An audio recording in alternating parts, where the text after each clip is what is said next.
Hello po, isang magandang araw po sa ating lahat. And ito na po yung tinatawag po nating healing oil. And kung makikita po ninyo dito sa baba, ito po yung powder po ng sinukuan.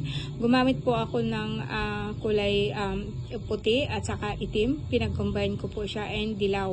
And kung makita ninyo po itong pula, kumisan ginagamit po ito pang tunaw po ng lason, lalo na po pag lason po ng orasyon. Ito is panakake and ito naman siya is black and white corals.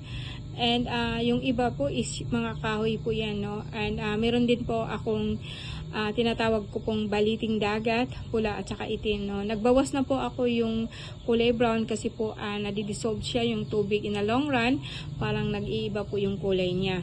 And ito po ang sinukuan po nito guys is 7 klase, 7 kulay po, which is represent po ng ating chakra. Pero ang pinakaano dito is yung itim, kasi yung itim po ang pinakamalakas sa lahat po ng kulay, kasi po ina-absorb po niya ang lahat po ng kulay kung anong meron po tayo. So and ito guys is pwede po ninyong siyang i-refill.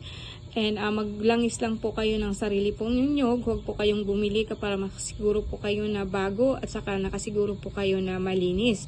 And ang gagawin po niyo dito is like pwede po ninyo siyang inumin.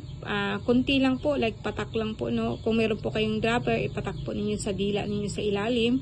And lahat po ng mga lason po sa katawan po natin, lalo na sa mga karga, ilalabas po niya yon.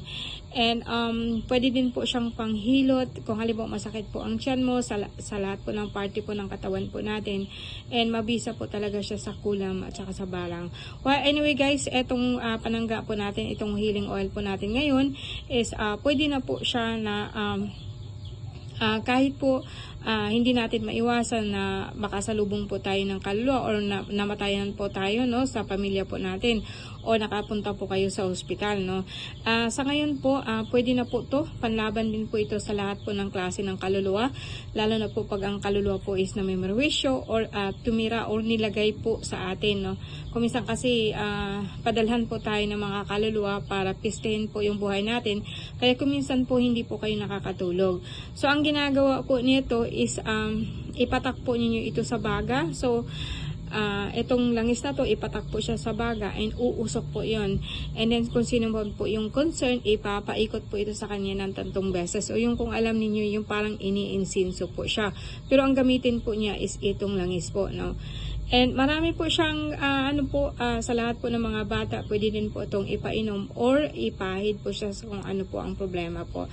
Sige po guys, and maraming salamat po, no. So lahat po nasa baba po kung magkano siya and paano po kayo makakakuha para wala na po tayong problema, hindi na po tayo magsasayang po ng oras. Maraming salamat po.